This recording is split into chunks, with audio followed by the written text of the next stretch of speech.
তারকেশ্বর মন্দিরে পরিবার ও বিজেপির কর্মী সমর্থকদের নিয়ে বাবা তারকনাথের কাছে পুজো দিলেন বিজেপির রাজ্য নেতা রাজকমল পাঠক।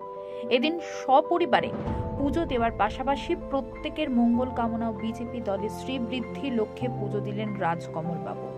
সাংবাদিকদের মুখোমুখি হয়ে রাজকমল বাবু বলেন, দেখুন, বাবার কাছে আসার জন্য কোনো ব্যাপার লাগে না।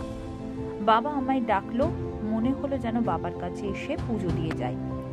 আমরা একসঙ্গে যারা এখানে আছি বহুদিন ধরে একসঙ্গে কাজ করছি, তাই আমি ভাবলাম আমি যখন যাচ্ছি ওদেরও ডেকে নিই, একসঙ্গে বাবার পুজো দেব, যাতে নিজেদের সংসারে ভালো হয় এবং দেশেরও ভালো হয় এবং দলেরও ভালো হয়। এ বিষয়ে আরো কি বললেন রাজকমল বাবু শুনে নেব। দেখুন, বাবার কাছে আসার জন্য কোনো রকম ব্যাপার লাগে না। তো আমার বাবা ডাকলো, তাই মনে হলো যে আমি বাবার কাছে এসে পুজো দিয়ে যাই। তো আমরা একসঙ্গে যারা এখানে আছি বহুদিন ধরে একসঙ্গে কাজ করছি, তাই ভাবলাম আমি যখন যাচ্ছি ওদেরও ডেকে নিই, একসঙ্গে বাবার পুজো দেবো, যাতে নিজেদেরও সংসারের ভালো হয় এবং দেশেরও ভালো হয় এবং দলেরও ভালো হয়। এই উদ্দেশ্য নিয়েই আসা এখানে। কর্মীদের জন্য একটাই বার্তা, যে পশ্চিমবাংলার মানুষ আজকে ভারতীয় জনতা পার্টিকে চাইছে, কারণ তৃণমূল সর্বক্ষেত্রে তারা করাপ্টেড হয়ে গেছে, তাই মানুষ আর তৃণমূলকে চাইছে না। তাই এটাই বার্তা দিতে চাই যে আমরা কর্মীরা যেন সবাই একটা হয়ে থাকি। 2026-এ ইলেকশন আসছে, আমাদের চেষ্টা থাকবে যে আমাদের পুরনো কোনো কর্মী যাতে মানে প্রার্থী হয় এবং তাকে এখানে যদি পুরনো কর্মী প্রার্থী হয় তাহলে সে আরামসে জিতে আসবে, এইরকম একটা পরিস্থিতি তৈরি হয়ে আছে। তো সেই চেষ্টাটাই আমাদের থাকবে। ধন্যবাদ।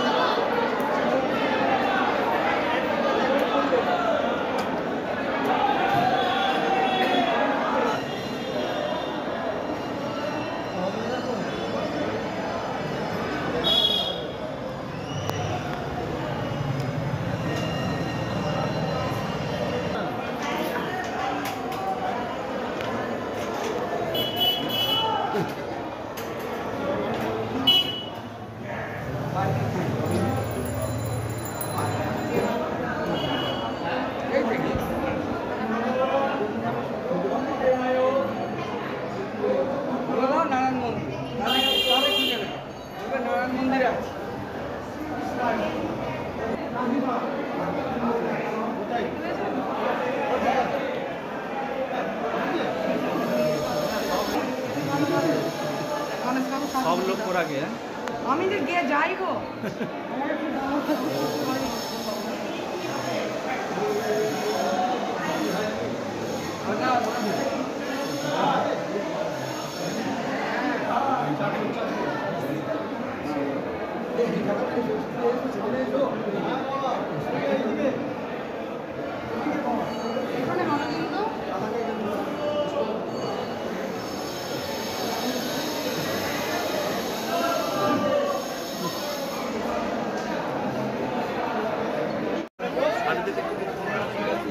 একটু সাইড দেবেন, সাইড দেবেন।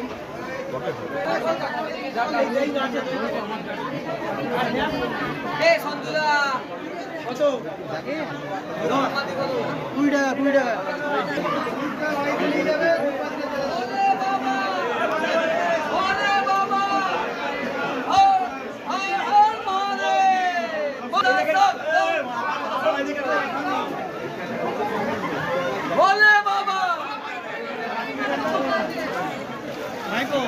ছোট করে মাথায় জল দাও, হাত পায়ে জল দাও। তলায় আরো 2-4টে আছে না, অতটা প্রচুর জল আছে।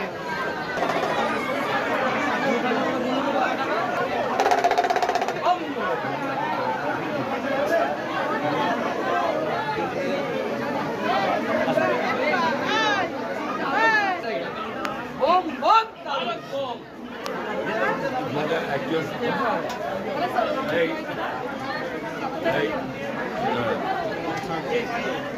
ছোট একটা এই ডাক্তার ডাক্তার এ নাও, পুরোটা নাও, ঘরটা নিন। বলো না